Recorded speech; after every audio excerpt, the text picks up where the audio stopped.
Hola cuarto medio, ¿cómo están? Primero que todo me quiero disculpar por el retraso en el envío del material y de este video. Sí, tuve una serie de inconvenientes, pero ya lo pude hacer.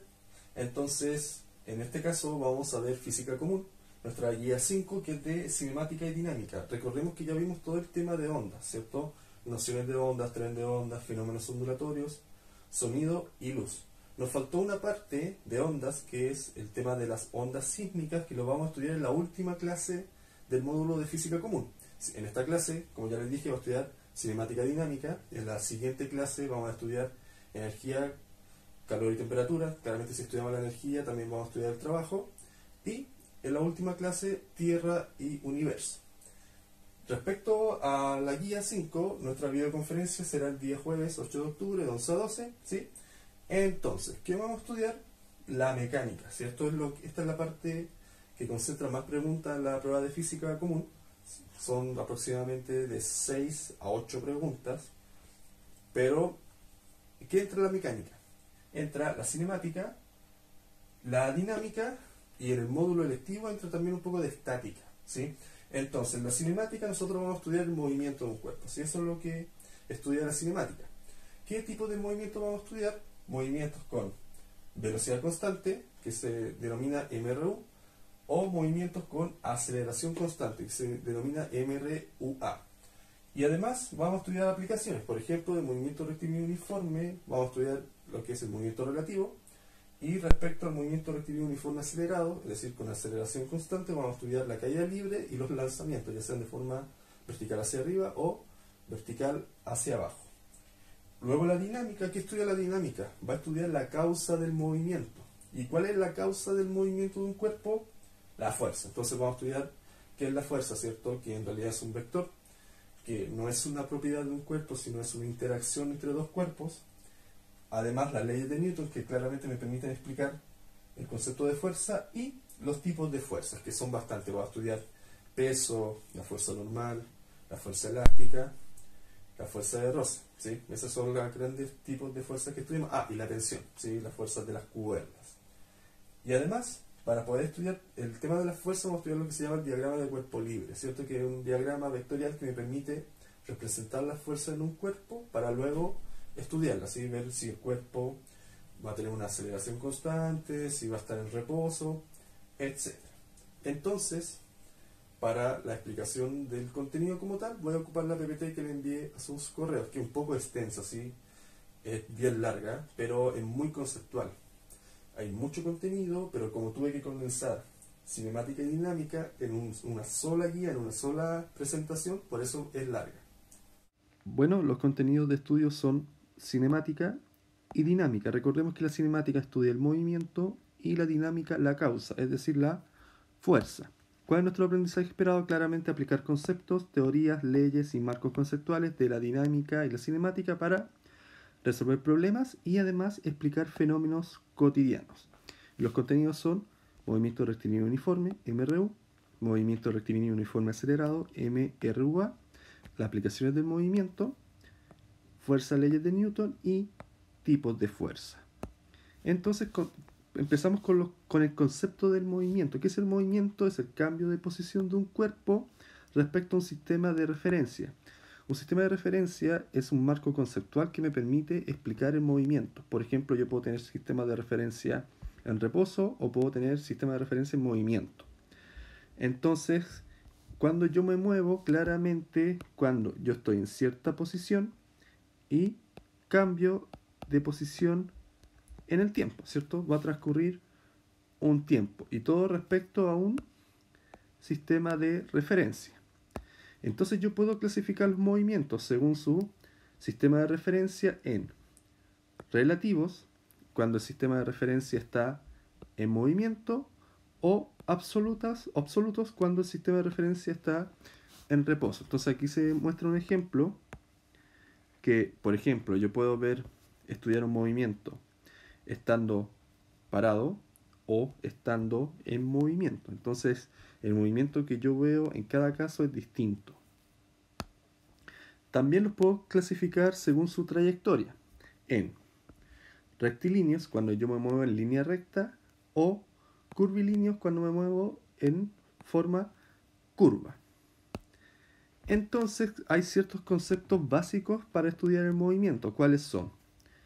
La trayectoria. ¿Qué es la trayectoria? Es la curva imaginaria que se va trazando cuando yo me muevo.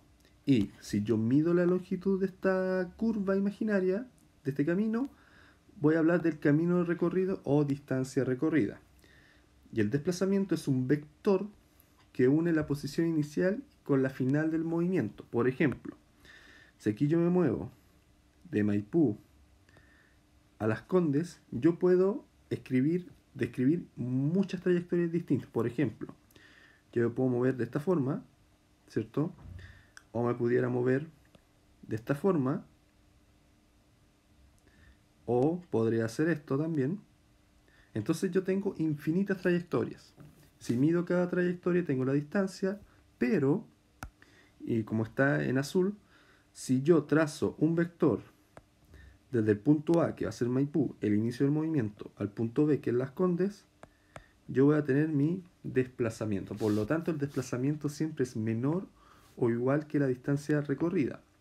Y el desplazamiento es un vector, la distancia recorrida es un escalar. ¿Cuál es la diferencia? Que un vector tiene que tener dirección y sentido, en cambio un escalar solamente tiene una magnitud física, ¿cierto? Tiene una cantidad y una unidad de medida. Luego vamos a ver el concepto de rapidez media y velocidad media. Por lo general uno cree que es lo mismo, pero son distintos. La rapidez media es la distancia recorrida dividido el tiempo, por lo tanto es un escalar. En cambio la velocidad es el desplazamiento dividido el tiempo, por lo tanto es un vector. Entonces la diferencia es que, por ejemplo, si tú hablas de velocidad tienes que decir hacia dónde te estás moviendo. Tienes que dar el sentido del movimiento. Entonces, luego vamos a estudiar el MRU. ¿Qué es el MRU? Movimiento rectilíneo uniforme. ¿Qué quiere decir esto? Que el cuerpo se mueve en línea recta con velocidad constante. Eso es clave, ¿cierto? La condición para tener un MRU es la velocidad constante. ¿Y qué me explica esto? Que voy a recorrer las mismas distancias en los mismos tiempos, ¿ya? Entonces, de forma gráfica, es una línea recta que puede ser ascendente o descendente. Si después vamos a ver eso en detalle. Y claramente, si lo vemos de forma más figurativa, ¿qué quiere decir? Miren, cuando pasa un segundo, aquí pasa un segundo, se mueve 5 metros. Si pasa otro segundo, se mueve 5 metros. Es decir, la velocidad es constante. Entonces vamos a estudiar la ecuación itinerario. ¿Qué es una ecuación itinerario? Es una ecuación que me permite describir el movimiento de un cuerpo. Entonces, cuando yo tengo un MRU, voy a tener la siguiente ecuación que me dice posición final es igual a posición inicial más velocidad inicial por tiempo. Ahora, como yo estoy hablando de un MRU donde la velocidad es constante, esta velocidad inicial siempre va a valer lo mismo, ¿sí? Si yo la mido en un tiempo 1, un tiempo 3, siempre va a valer lo mismo. Ahora, si el cuerpo parte del origen, es decir, de una posición 0, la posición final es igual a la distancia. Entonces me queda simplemente de esta forma. Entonces veamos un ejemplo que es del modelo de este año. Dice, un grupo de estudiantes analiza el comportamiento de una magnitud física P de un cuerpo que se mueve en el eje X. Y cuando me dicen que se mueve en el eje X, se mueve de forma horizontal, entre las posiciones X igual 0 y X igual 20. A partir de ello se establece el siguiente modelo que relaciona la magnitud P en función de la posición X. Cuando me hablan de modelo, me están hablando de una relación matemática. Entonces me dice que P va a ser igual a 10 menos X cuando X es mayor que 0 y menor que 6. ¿Sí? Es decir, si lo llevo a una inecuación, cuando tengo esto, ¿ya? En el otro caso va a ser 16 menos 2X cuando X es mayor que 6 pero menor que 10, y va a ser 2X menos 24 cuando X es mayor que 10 pero menor que 20. ¿Sí? Tengo esa relación. Entonces me piden ver cuando la magnitud P es nula. ¿Qué quiere decir nula? Que vale 0. Entonces veamos. Solo en X igual 8 y X igual 12. Entonces tengo que ver. A ver. Cuando X es igual 8, yo tengo que ocupar la relación esta de aquí, la segunda. Es decir, P igual 16 menos 2X. Entonces me queda P igual 16 menos 2 por 8. Y esto me va a quedar, miren, 16 menos 16, 0. Entonces, cuando x es 8, me sirve. Después me dice x12. Ya veamos, x12. Yo voy a ocupar la tercera, esta de aquí. Entonces, p igual 2x menos 24. P igual 2 por 12 menos 24. Y eso me va a quedar 2 por 12, 24 menos 24, 0. Ya tengo la correcta, ¿sí? Yo sé que en 8 sirve, en 12 sirve, pero esta no puede ser, porque si lo hiciera en 10, veámoslo en detalle en la clase, pero si lo hago en 10 voy a tener que ocupar esta relación, entonces va a quedar 2 por 10, 20, menos 24 queda menos 4, entonces no puede ser. Y ya sabemos que en 10 no es, y si lo hago en 6, para hacerlo en 6 ocupo la segunda relación, esta de aquí, entonces va a quedar 16 menos 2 por 6, es 12, entonces 16 menos 12, 4. Por lo tanto, la alternativa correcta es la A. Luego vemos los gráficos. Entonces, si yo tengo un gráfico posición-tiempo, el gráfico, miren, va a ser una función afín, lo que estamos estudiando en matemáticas. Si la rapidez es negativa, va a tener una recta descendente, ¿cierto? Es decir, una pendiente descendente. Y si la velocidad es positiva, ascendente. Y esto va a depender, por ejemplo, yo voy a tener una función lineal o afín dependiendo de dónde parta el cuerpo, ¿cierto? Si parte de una posición distinta a 0, tengo una función afín. Si parte desde una posición 0, tengo una función lineal. Entonces, volviendo al gráfico anterior, si yo calculo la pendiente de este gráfico, voy a poder obtener la rapidez, ¿ya? Es decir, la rapidez es igual a un cambio de la posición en el tiempo. Una posición final menos una inicial dividido un tiempo final menos un tiempo inicial, para que lo tengan en cuenta. Luego tengo un gráfico rapidez-tiempo o velocidad-tiempo. Entonces, como la velocidad es constante, aquí tengo una función constante. Recuerden lo que vimos en matemática, una función de la forma fx igual n, donde n es un real. En este caso, puede ser positiva o negativa la rapidez. Entonces, este gráfico me permite calcular la distancia. ¿Cómo calculo la distancia? Con el área bajo la curva. Entonces, dependiendo de la figura, por ejemplo, aquí tengo un rectángulo, veo largo por ancho y miren, mi ancho va a ser la rapidez y mi largo el tiempo. Entonces yo lo multiplico y obtengo la distancia. Entonces veamos un ejemplo de este año. Aquí me adelanté un poco, aquí yo voy a tener que ver un concepto que voy a ver en la siguiente diapositiva, pero, ¿qué dice? El siguiente gráfico representa la rapidez en función del tiempo de un cuerpo que se mueve en línea recta durante 16 segundos. Entonces tenemos rapidez, tiempo. Si se dan cuenta, la rapidez cambia, está disminuyendo. Entonces dice, ¿cuál de las siguientes magnitudes físicas del cuerpo se pueden determinar con la información proporcionada? Ya solamente veamos lo que se puede determinar. En la clase voy a hacer los cálculos. Distancia recorrida, sí, nosotros ya vimos que la distancia recorrida es el área bajo esta curva, que en este caso es un rectángulo. La posición inicial del cuerpo, no. ¿Sí? No lo sé. Yo necesitaría un gráfico posición-tiempo para saber eso. Y 3, la magnitud de la aceleración, sí. ¿Ya? Cuando tengo un gráfico rapidez-tiempo, la pendiente de ese gráfico es la aceleración. Es más, cuando vimos el gráfico anterior que tenía esta forma, una función constante, la pendiente de esta función constante, recordemos m, en nuestro caso va a ser cambio de rapidez en el tiempo, y esto se llama aceleración. Y en este caso, esto vale 0, ¿cierto? Porque no tengo inclinación. Entonces, yo puedo calcular distancia a aceleración. Letra D. Y ahora voy a hablar de la aceleración. Que la aceleración media es un cociente. ¿Qué quiere decir cociente? División entre cambio de velocidad y tiempo. Es decir, aceleración, variación de velocidad dividido tiempo. Si lo vemos con la expresión matemática, tengo un delta, esto significa cambio. Cambio de velocidad dividido cambio de tiempo, es decir, velocidad final menos velocidad inicial dividido tiempo. Este delta t es tiempo final menos tiempo inicial, pero ¿qué ocurre? Generalmente mi tiempo inicial es el tiempo 0 segundos. Por lo tanto, por eso simplemente le colocan delta t. Y claramente esta aceleración puede ser positiva o negativa. Si es positiva, yo acelero, ¿cierto? Aumento mi velocidad. Si es negativa, yo freno, disminuyo mi velocidad. Y se mide en metros partido segundo al cuadrado. Nosotros trabajamos con el sistema internacional, SI. Entonces, respecto al concepto de aceleración, yo voy a estudiar el movimiento rectilíneo uniforme acelerado. ¿Por qué es rectilíneo? Me muevo en línea recta. ¿Por qué es uniforme? Porque mi aceleración es constante, ¿sí? No mi velocidad, mi aceleración.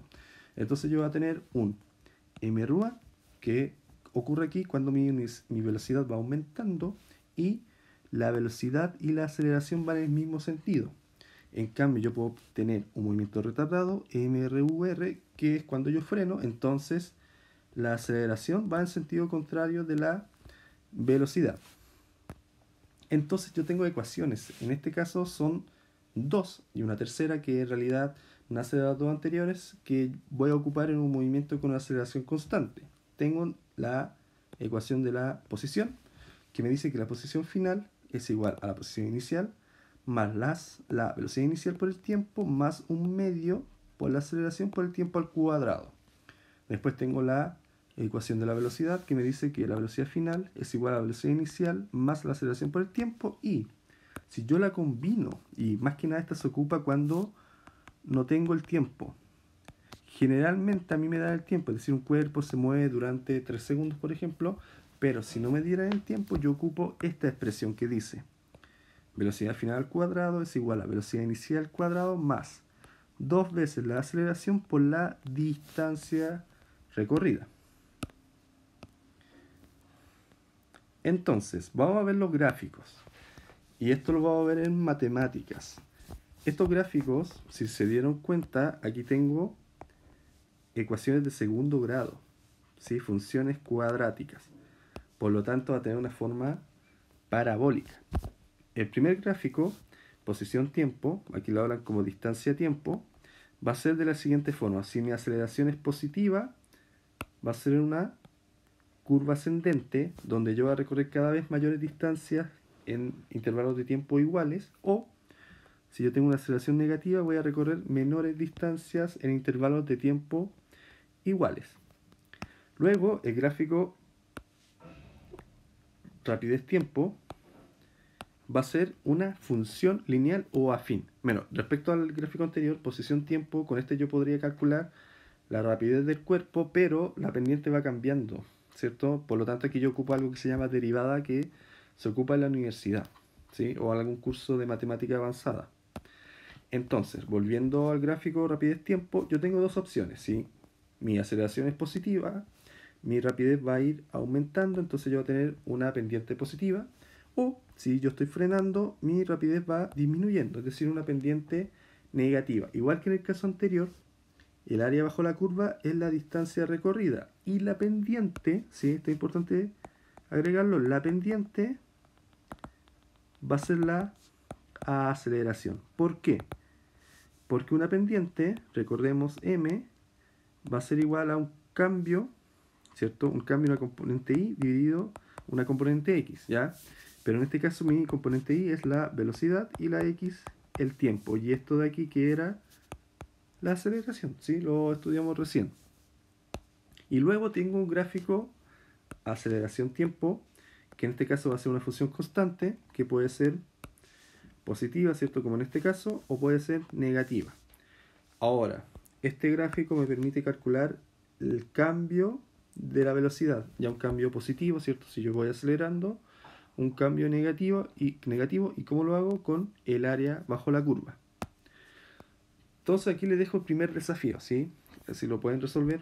Sé que el tiempo, no tienen mucho tiempo antes de la clase, pero es respecto a gráficos. ¿Sí? Aquí no tienen que calcular nada, solamente tienen que analizar y comprender la información que les da el gráfico.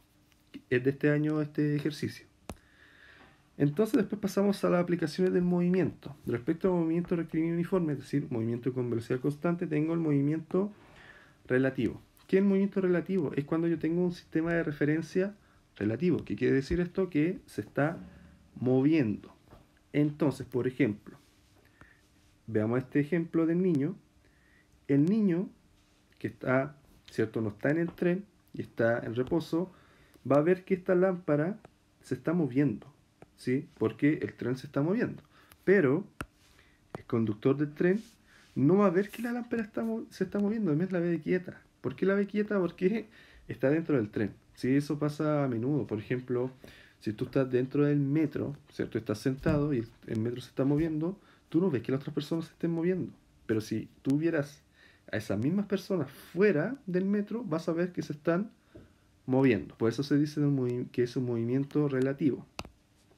Luego, respecto a los movimientos con aceleración constante, tengo dos aplicaciones, la caída libre y los lanzamientos. ¿Qué es la caída libre? La caída libre es cuando yo dejo caer un cuerpo, ¿sí? Yo al dejarlo caer voy a tener una velocidad inicial cero. En este caso mi aceleración es g. ¿Qué es g? Es la aceleración de gravedad, que generalmente uno lo trabaja como 10, y como la aceleración de gravedad va hacia abajo, se trabaja como menos 10. Eso se los tiene que decir el ejercicio. Si el ejercicio no se los dice, simplemente lo trabajan como g. Entonces yo tengo las ecuaciones para la caída libre, que en realidad son las mismas ecuaciones que ocupo para el movimiento rectilíneo uniforme acelerado. Es más, yo lo ocupo de esa forma, ¿sí? O también lo puedo ocupar de esta forma, ¿sí?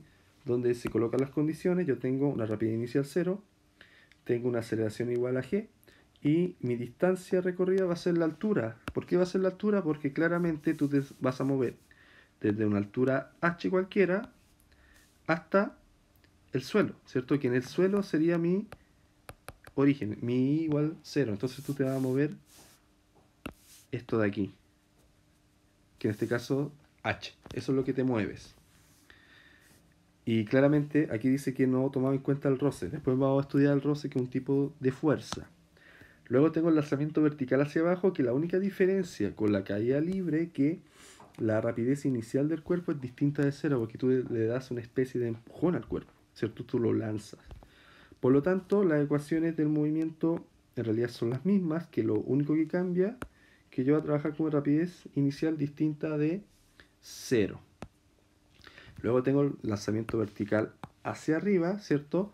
Que en este caso, como yo voy a lanzar el cuerpo hacia arriba, ¿qué ocurre? Aquí se está moviendo el cuerpo, yo voy a tener una aceleración hacia abajo, que es g. Es decir, va a ser un movimiento retardado, va a haber una disminución de la velocidad. Entonces, las condiciones en realidad son las mismas que en el lanzamiento hacia abajo. Tengo una aceleración que es la gravedad, la aceleración de gravedad, la distancia que es h, y una rapidez distinta de 0. Ahora bien, ¿qué puedo hacer? Yo puedo combinar un lanzamiento vertical hacia arriba con un lanzamiento, es decir, con una caída libre. Si yo lanzo un cuerpo, ¿cierto? Va a hacer este movimiento, va a llegar a una altura máxima y luego va a caer de forma libre. Entonces hay ciertas apreciaciones. Yo puedo decir que, considerar en este caso, que lo que demoro en subir es lo mismo que demoro en bajar. Y si yo estudio la rapidez del cuerpo en dos puntos a la misma altura, va a ser la misma, pero con sentido contrario. Claramente si voy subiendo va a ser positivo, y si voy bajando va a ser negativo. Y veamos un ejemplo que dice, de este año, un objeto cae desde una altura de 45 metros con respecto al suelo. Entonces algo de este estilo. Tengo un objeto, ¿cierto?, que va a caer y está el suelo. Entonces esta distancia h va a ser 45 metros. Si se desprecian los efectos del roce y la magnitud de la aceleración de gravedad es 10, es decir, me están diciendo que g es 10 metros por segundo al cuadrado. Ahora bien, como g va hacia abajo, ¿cierto? Es decir, g va a ser negativo. ¿Qué me piden calcular? Me piden calcular la rapidez con que impacta el suelo. Entonces, ¿cómo yo puedo calcular esa rapidez? Puedo calcular el tiempo de caída y luego aplicar la ecuación de la rapidez. Entonces lo voy a hacer de esa forma. El tiempo de caída, entonces t, va a ser, voy a ocupar la ecuación de la posición. Posición final igual posición inicial más velocidad inicial por tiempo más aceleración tiempo al cuadrado partido 2. Ya lo voy a ocupar de esa forma. Entonces yo sé que llego al suelo, es decir, a una posición 0, desde los 45 metros. Esto de aquí va a ser 0, porque es una caída libre, ¿ya? Menos a, que la aceleración de gravedad, entonces menos 10, dividido 2, tiempo al cuadrado. Entonces va a quedar 0, 45, simplifico, menos 5t cuadrado, 5t cuadrado igual 45. Entonces me queda t cuadrado igual 45 dividido 5, que es 9. Entonces aplico raíz. Me va a quedar 3 segundos. ¿Por qué no menos 3? Porque les queda, ¿cierto? La raíz de 9 es más menos 3, pero el tiempo no lo trabajo de forma negativa, por lo tanto es 3. ¿Qué hago después? Lo voy a hacer con verde. Voy a ocupar la ecuación de la rapidez, que dice rapidez final igual rapidez inicial más aceleración por tiempo.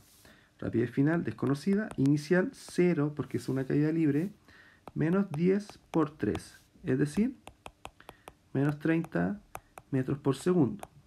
Ahora, como preguntas por la rapidez, y muchas veces esto hace el DENRE, coloca los valores en valor absoluto, ¿ya? Entonces, en este caso, como tuve menos 30, la respuesta correcta es 30. ¿Sí? Eso se explica a veces por un cambio de los ejes. Consideras tu y positivo cuando vas hacia abajo. Ya eso lo explico en detalle en la clase. Y también voy a explicar una fórmula que esto te lo permite calcular de forma inmediata. Ahora vemos el concepto de fuerza. Ya estamos estudiando la dinámica, es decir, la causa del movimiento de un cuerpo. ¿Y cuál va a ser la causa? La fuerza. Entonces, ¿qué es la fuerza? Es un vector que provoca dos cosas. Además de provocar un movimiento, ¿cierto? Es decir, modificar el estado de movimiento de un cuerpo. Si está quieto en reposo, puede hacer que se mueva, o si se está moviendo, puede hacer que llegue al reposo, que cambie su velocidad. Es decir, va a adquirir una aceleración este cuerpo. Es un efecto de las fuerzas. Y el otro efecto es deformar un cuerpo. Entonces, como les dije, son vectores. Eso es muy importante y se miden en Newton. Ahora bien, la fuerza no es una propiedad de un cuerpo. La fuerza es una interacción. Yo necesito dos cuerpos. Yo necesito un cuerpo que se llama agente, el cual realiza la fuerza, y un cuerpo que lo recibe, es decir, un receptor, ¿ya? Entonces, como la fuerza es un vector, va a tener un punto de aplicación, va a tener un sentido y una dirección, ¿cierto? Yo puedo aplicar una fuerza hacia la derecha, hacia la izquierda, por eso se habla que es una componente vectorial. Entonces, para estudiar la fuerza, yo veo las leyes de Newton, ¿sí? Que yo tengo 3 leyes de Newton. La ley de inercia, que dice que todo cuerpo se mantiene en su estado de movimiento, ya sea reposo o movimiento rectilíneo uniforme, es decir, tiene una velocidad constante, a menos que yo aplique una fuerza neta sobre él, es decir, una fuerza externa que lo saque de ese estado de movimiento. Es decir, por ejemplo, yo puedo estar parado en reposo y si alguien me empuja, va a cambiar mi estado de movimiento. Ese empuje va a ser la fuerza que lo provoca. Luego tengo la ley fundamental de la dinámica. Sí, a veces se dice la ley de masa, ¿cierto? La ley de la aceleración, que más que nada me dice que si yo aplico una fuerza sobre un cuerpo, ese cuerpo va a adquirir una aceleración directamente proporcional. Esto lo veo en matemáticas, que quiere decir que si yo aplico más fuerza, acelera más el cuerpo. Entonces va a ser esta aceleración directamente proporcional a la fuerza, pero inversamente proporcional a la masa. Y tiene sentido, claramente un cuerpo de mayor masa cuesta más moverlo. Si yo tengo dos cuerpos de distinta masa y le aplico la misma fuerza, claramente acelera más el cuerpo que tiene menos masa. Y ahora, ¿cuál es la expresión matemática del modelo que lo explica? El siguiente. Fuerza igual masa por aceleración. Y entonces yo puedo sacar dos cosas aquí. Que la masa es igual a la fuerza dividido la aceleración, y la aceleración es igual a fuerza dividido masa. Si en caso que les pregunten, no siempre les van a preguntar la fuerza, entonces tienen que hacer ese despeje matemático. Y la tercera ley de Newton es la ley de acción y reacción, que dice más que nada, si tú tienes un cuerpo que ejerce una fuerza sobre el otro, este otro cuerpo ejerce una fuerza de reacción de igual módulo y dirección, pero de sentido contrario, ¿sí? Entonces, si yo veo la expresión matemática, dice lo siguiente: un cuerpo A aplica una fuerza, entonces el cuerpo B aplica una fuerza, pero en sentido contrario. Por eso se coloca el signo negativo. Es más, si esto lo veo de forma más concreta, lo voy a ver aquí, ahora.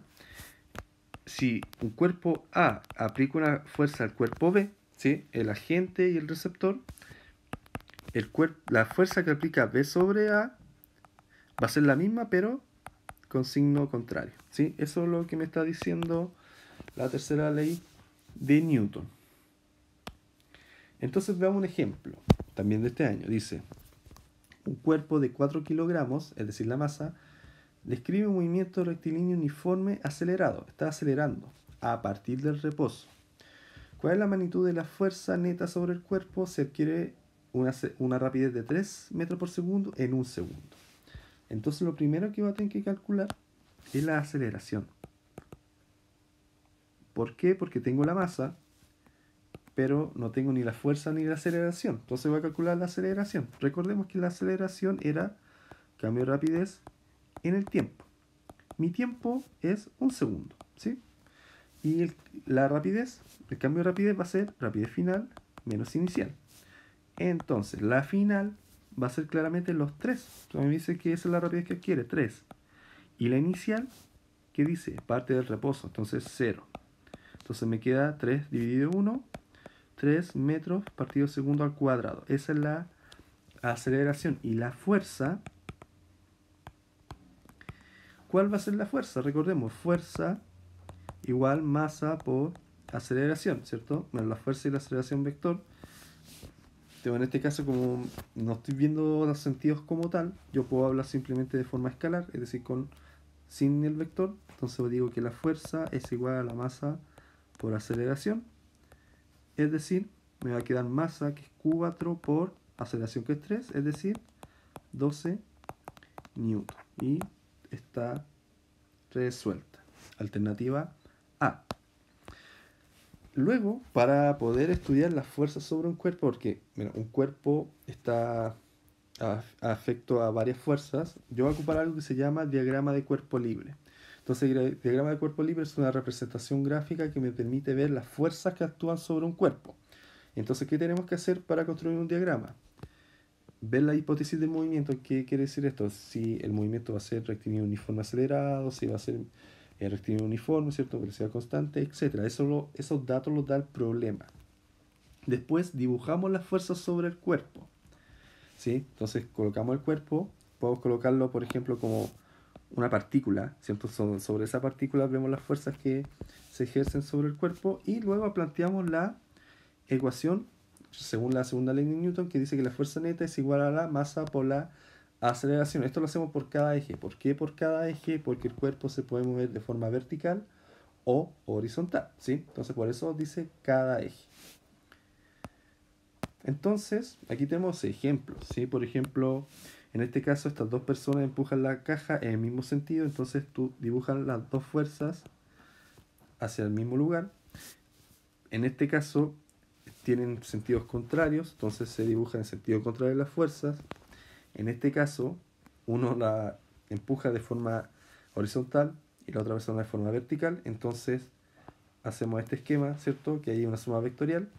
Y en este caso también, ¿cierto? Entonces, por ejemplo, tenemos dos personas que tienen unas cuerdas, esa es una fuerza de tensión, y aquí tenemos una fuerza de reacción del bote. Entonces, ¿qué vamos a ver? Que esto es nuestro último contenido, los tipos de fuerzas. En realidad las fuerzas las puedo dividir en dos tipos, fuerza de contacto y fuerzas de acción a distancia. Las fuerzas de acción y distancia se ven más que nada en cuarto medio, entonces puedo hablar, por ejemplo, de la fuerza magnética, de la fuerza eléctrica, ¿sí? También va a haber fuerzas gravitatorias, pero en la última clase, ¿cierto? Cuando va a las leyes de Kepler, la ley de gravitación universal, pero en este caso lo vamos a centrar en las fuerzas de contacto, así que yo tengo que tener un contacto físico entre los cuerpos. Entonces, ¿cuál es la primera fuerza? El peso. ¿Qué es el peso? ¿Sí? El peso en realidad es el efecto de la gravedad terrestre, ¿sí? Entonces, por algo, bueno, en Newton habló el tema de la manzana, ¿cierto? Este ejemplo, esto que ocurrió con Newton. ¿Qué hace el peso? ¿Sí? El peso provoca que los cuerpos caigan, ¿cierto? Uno se siente atraído al centro de la Tierra. Y esta atracción es la fuerza peso, que se provoca, es decir, la provoca la gravedad. ¿Cómo se calcula este peso? ¿Sí?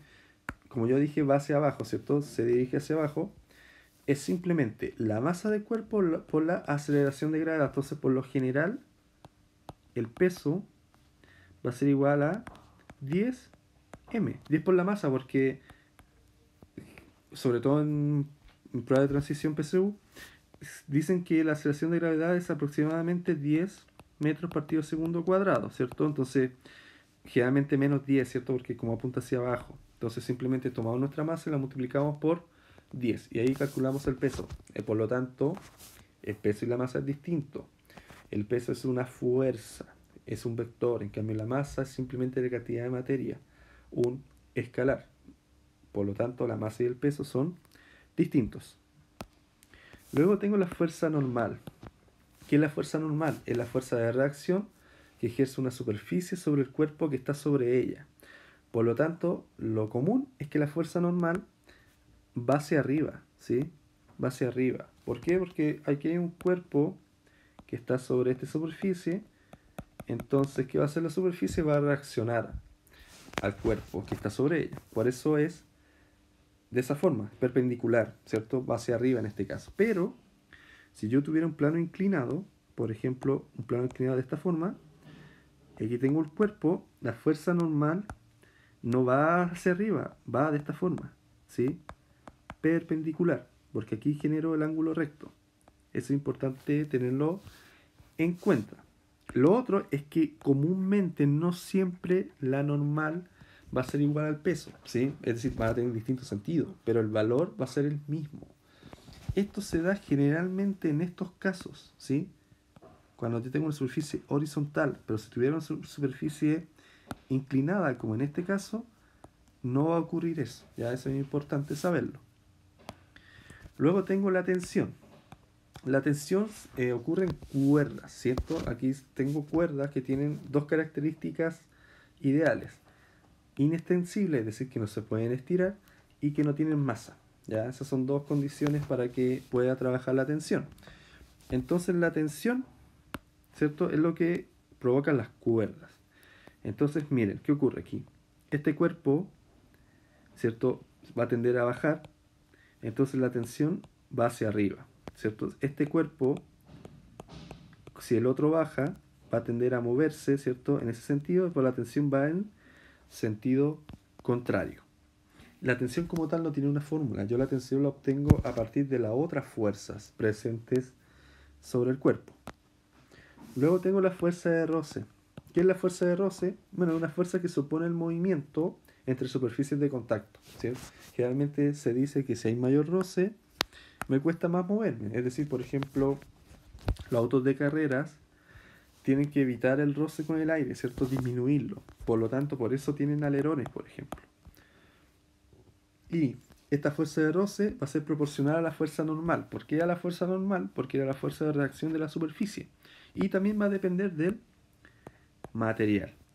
Entonces, ¿cómo puedo obtener esta fuerza de roce? Con la siguiente expresión, con el siguiente modelo. Va a ser igual a un coeficiente, que el coeficiente se relaciona al material, por la fuerza normal. Entonces, como el roce va en sentido contrario, por ejemplo, si la fuerza va en ese sentido, el roce va en el sentido contrario. Y yo voy a tener dos tipos de roces. Voy a tener un roce estático, ¿sí?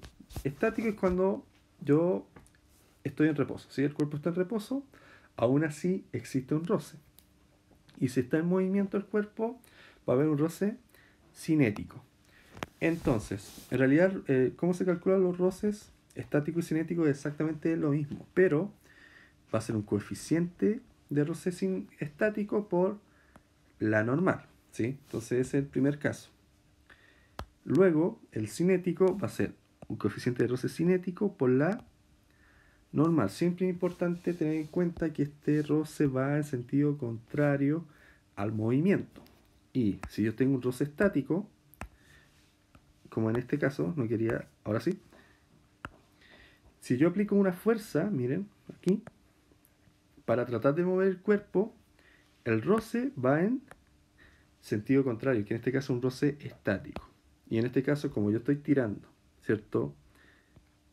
En este sentido, porque estoy tirando la cuerda, el roce cinético va en el sentido contrario. Luego tengo la fuerza elástica, bueno, resortes, ¿sí? ¿Qué me permite la fuerza elástica? Me permite, cuando el resorte se deforma, que éste vuelva a su forma original.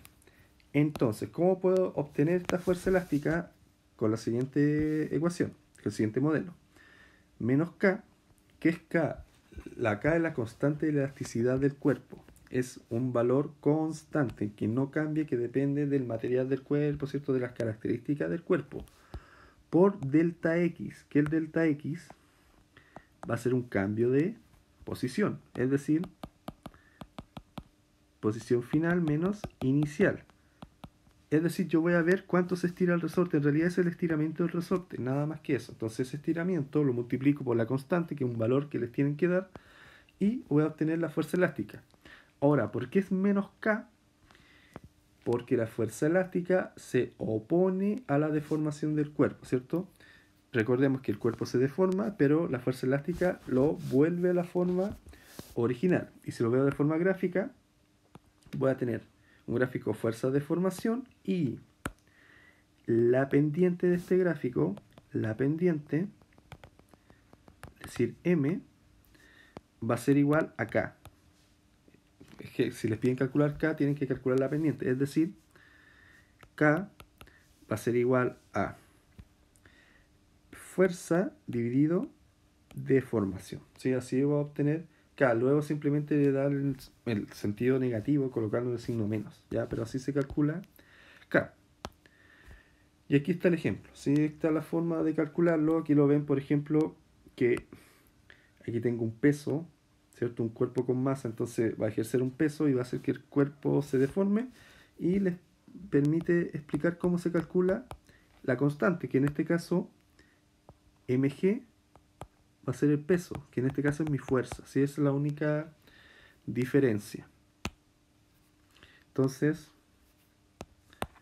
veamos un ejemplo de este año. Dice, un cuerpo de masa m se desliza sobre un plano horizontal en ausencia de roce. Es importante, les tienen que decir si hay unos roce, sin despegarse de ella. Sobre el cuerpo actúan únicamente el peso y las fuerzas F1 y F2. Entonces no hay normal. Ya ustedes no pueden decir que hay una normal si aquí te dice claramente que solamente está el peso, la fuerza 1 y la fuerza 2. Entonces dice, considerando que F1 es paralela a la superficie y perpendicular a F2, es decir, forma un ángulo recto, ¿cuál es la magnitud de la aceleración del cuerpo? Lo primero que tengo que ver es que se mueve sobre una superficie horizontal. Entonces se mueve de esta forma. No hay movimiento vertical. Entonces, la aceleración del cuerpo, recordemos que era fuerza dividido masa. Pero en este caso es una suma de fuerza, una fuerza neta. Es decir, la aceleración va a ser, yo no voy a tomar en cuenta esta fuerza. ¿Por qué? Porque va a la vertical. Tampoco voy a tomar en cuenta, si aquí lo dibujo, el peso, ya que va hacia abajo. Tampoco lo voy a tomar en cuenta, porque está en la vertical, en el eje Y. Entonces simplemente voy a tomar en cuenta la fuerza F1 y lo divido por la masa. Nada más que eso, ¿sí? Yo no tengo que hacer ningún cálculo. Por lo tanto, la B es la correcta.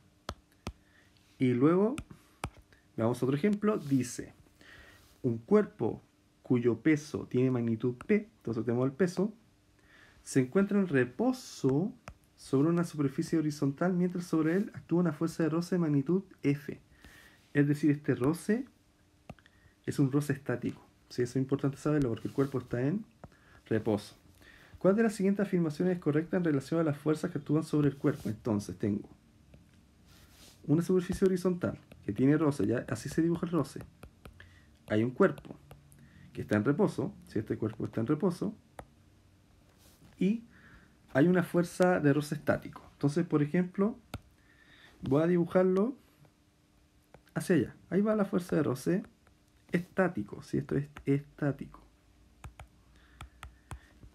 Y tengo que ver qué afirmación tiene relación con las fuerzas que actúan sobre él. Si yo lo veo de esta forma, si solamente hay un roce estático, debería moverse el cuerpo, ¿ya? Por lo tanto, claramente tiene que haber una fuerza en contra de este roce, ¿sí? Tiene que haber una fuerza F, es decir, alguien va a estar empujando el cuerpo, pero no puede moverlo, porque el roce no le permite mover el cuerpo. Entonces, ¿qué dice la letra E? La letra A. La magnitud de la fuerza normal actuando sobre el cuerpo es menor que la fuerza de roce estático. Es decir, aquí también hay un peso y hay una normal. La fuerza normal es menor que la fuerza de roce, ¿sí? Pero en este caso, este roce estático va a ser coeficiente, ¿cierto? Por normal. Y la normal va a ser igual al peso, ¿sí? De esta forma, porque tiene sentido contrario. Por lo tanto, el roce va a ser mayor, porque va a estar, es decir, va a ser menor, disculpe, va a ser menor porque es multiplicado por un coeficiente, ¿sí? Entonces, y este coeficiente va entre 0 y 1. Luego, la pregunta A es incorrecta. La B, la situación descrita representa el caso en que FR toma su mayor valor. Esto también es falso, ¿sí? Cuando ya toma su mayor valor es cuando el cuerpo tiende a moverse. Entonces eso es falso. C, sobre el cuerpo actúa al menos una fuerza en sentido contrario. Eso tiene sentido, porque si no hay una fuerza que va a ocurrir con el cuerpo, se va a mover, ¿cierto? Porque va a haber un roce que va a provocar su movimiento si no hubiera una fuerza en sentido contrario. La D, la magnitud de la fuerza neta sobre el cuerpo es mayor que la fuerza de roce. Falso. Es más, la fuerza neta sobre el cuerpo tiene que ser 0, ¿sí? O si no, se va a mover el cuerpo. Y la E, el cuerpo va a adquirir una aceleración en sentido contrario a la fuerza de roce. Tampoco, ¿sí? Porque me dicen claramente está en reposo. Por lo tanto, la correcta es la C. Y por último les dejo un desafío, que en realidad esto no es una pregunta de contenido como tal. Bueno, podríamos decir que sí, pero está más enfocada a la habilidad de pensamiento científico, ¿sí? Entonces tienen que ver qué ocurre con un experimento que hacen unos estudiantes respecto a un plano inclinado. Y para terminar les presento la guía. Bueno, lo único nuevo de la guía es que tiene 20 ejercicios. En el otro, recuerden, este jueves 8 de octubre de 11 a 12 la videoconferencia, está el enlace. Entonces está el contenido, pero más que nada me enfoqué a entregar una especie de formulario, ¿sí? Lo más descriptivo está en la PPT, ¿cierto? Entonces aquí más que nada hay un formulario, leyes de Newton, están las ecuaciones de la cinemática, tema de las fuerzas de roce y las condiciones de equilibrio. Y los gráficos, ¿sí? Pendiente, cuando me hablan de P, es la pendiente, y ABLC, el área bajo la curva, ¿sí? Dice en cada caso que me permite calcular. Entonces son 20 ejercicios. ¿Por qué hice 20?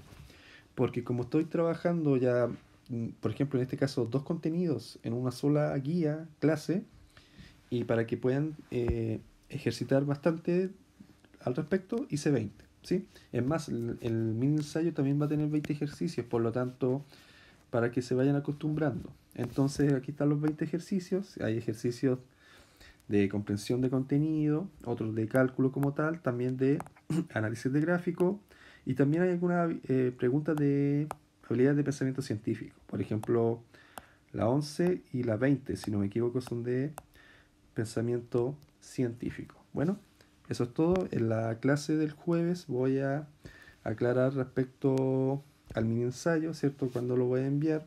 Es decir, lo voy a enviar este viernes, pero para que veamos los tiempos para realizarlo. Y eso, entonces cualquier duda o consulta me lo pueden hacer por correo, por WhatsApp, y nos vemos en la clase. Que estén muy bien.